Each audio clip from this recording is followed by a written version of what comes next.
Assalamualaikum warahmatullahi wabarakatuh. Kembali bersama tutorial. Kali ini saya akan mencoba menjawab pertanyaan-pertanyaan menarik pada kolom komentar yang semoga jawabannya bisa kita pahami bersama.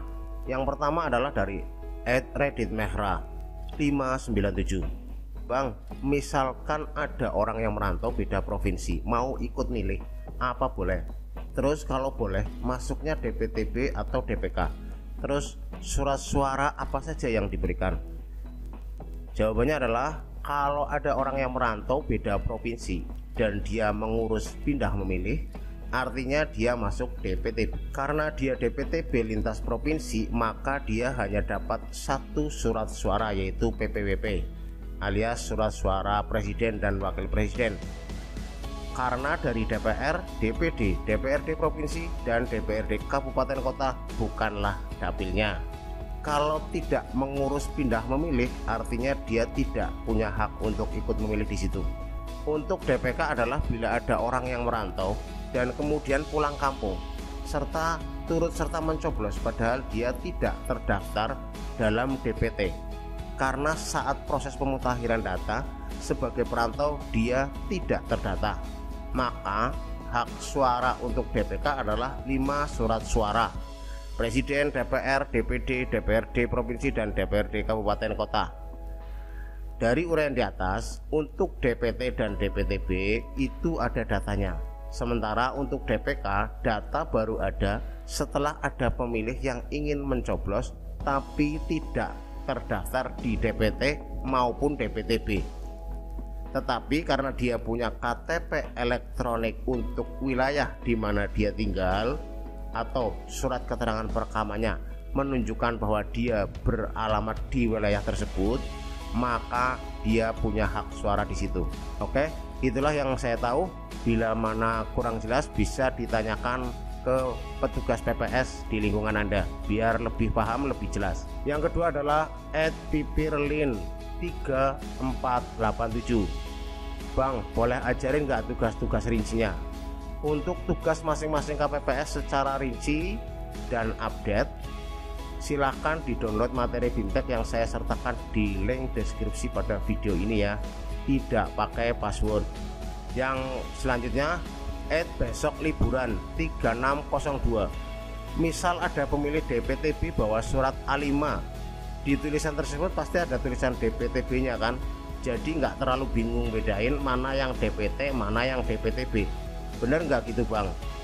Oke, inilah penampakan dari surat pemberitahuan A5 KPU. Di situ tertulis asal DPT nya, biar nggak merepotkan kata si Kamaru dalam film Naruto. DPTB kan ada datanya dan biasanya PPS sudah mengetahui DPTB untuk masing-masing TPS, jumlahnya, dari wilayah mana, dan berhak atas surat suara apa saja. Jadi pas pemilik DPTB hadir, KPPS 4 atau 5 tinggal memberikan kode pada model A pindah memilih untuk diserahkan kepada KPPS 2 yang akan diinformasikan ke ketua KPPS, sehingga ketua KPPS tidak salah dalam memberikan jumlah surat suara. Lanjut ke pertanyaan berikutnya, @fadlijibran8518 mau nanya sistem pembayarannya gimana ya, habis selesai pemilu atau gimana, mohon nanya. Oke, dana pemilu berasal dari pusat ditambah dana dari masing-masing daerah sesuai dengan kemampuannya masing-masing daerah. Itulah kenapa pada saat BIMTEK nilai yang diterima KPPS untuk masing-masing daerah berbeda.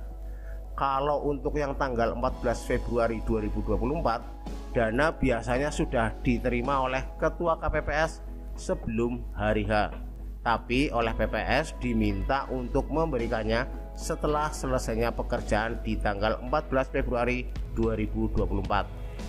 Lanjut ke pertanyaan berikutnya, @tamahidayat9847 laptop sama printer buat apa ya? Saya baru ikut jadi petugas KPPS dan kebetulan mereka pinjam printer sama laptop punya saya. Saya jawab, saat ini KPU baru merekomendasikan printer yang sepaket dengan scanner plus fotokopi, yang artinya salinannya bisa langsung dikopi tanpa bantuan laptop. sehingga petugas KPPS tidak nulis terlalu banyak untuk membuat salinannya, untuk menghindari kesalahan penulisan. Misalnya kesalahan penulisan pada angka, satuannya di mana, ratusannya di mana, puluhannya di mana gitu. Semoga dipahami.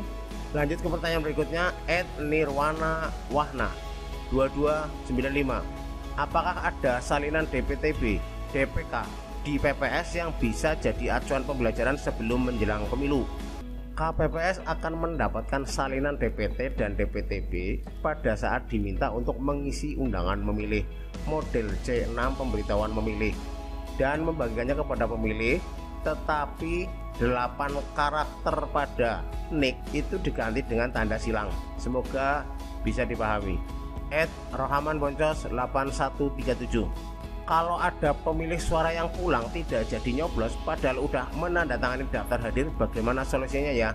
Bila ada pemilih yang sudah menyerahkan model C pemberitahuan KPU ke KPPS 4 atau KPPS 5, tetapi karena di ruang tunggu masih penuh sehingga belum boleh masuk, tapi malah balik badan maju jalan alias pulang ke rumah nggak jadi nyoblos dan diketahui oleh KPPS 4 dan 5, maka undangan C pemberitahuan dipisahkan.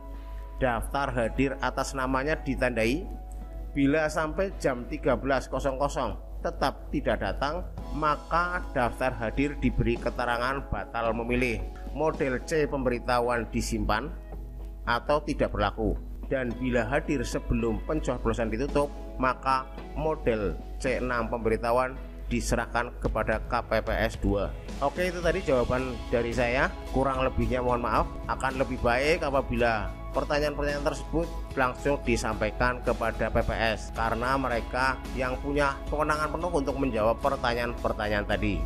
Selanjutnya adalah kita akan membahas beberapa hal yang menurut saya sangat penting dan urgent untuk kita sampaikan pada kesempatan kali ini.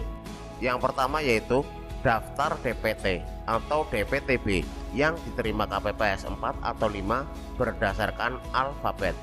Maka buat teman-teman KPPS, siapkan label pembatas kertas yang bisa digunakan untuk memberikan bantas guna memudahkan pencarian nama pemilih dalam model C pemberitahuan KPU. Yang kedua, karena pembukaan kotak suara satu persatu serta pengisian dokumen untuk tiap kotak suara disarankan atau diwajibkan untuk diselesaikan langsung, maka saran saya untuk KPPS 6 meminta pemilih untuk menunjukkan seluruh surat suara, mengarahkan pemilih untuk memasukkan surat suara sesuai dengan kotak suara, membantu mengarahkan pemilih yang kesulitan melipat surat suara. Tidak boleh melipatkan loh, karenanya setiap pemilih yang akan memasukkan surat suaranya harus dibimbing oleh KPPS 6. Tujuannya memastikan jumlah surat suara yang dimasukkan adalah haknya. Takutnya ada surat suara yang akan dibawa pulang pemilih untuk koleksi misalnya. Serta KPPS 6 memastikan juga surat suara masuk ke dalam kotak suara dengan benar, sehingga bila nanti waktu penghitungan suara, proses penghitungan suara berjalan lancar, tidak ada hal-hal yang tidak kita inginkan bersama. Kalau sampai ada selisih, bisa pulang pagi deh. Untuk selanjutnya, pada saat penulisan yang berkaitan dengan hasil untuk masing-masing kotak suara, seperti di C hasil plano, bila belum yakin atau khawatir ada surat suara yang tertukar tempatnya, sebaiknya ditulis terlebih dahulu dengan pensil, dan pas semua kotak suara sudah dibuka dan diketahui jumlah masing-masing perolehannya, barulah diganti atau ditebalkan dengan ballpoint atau spidol. Itulah tadi pembahasan kita kali ini. Semoga bermanfaat. Jangan lupa untuk like, subscribe, dan memberikan komentar yang positif. Wassalamualaikum warahmatullahi wabarakatuh.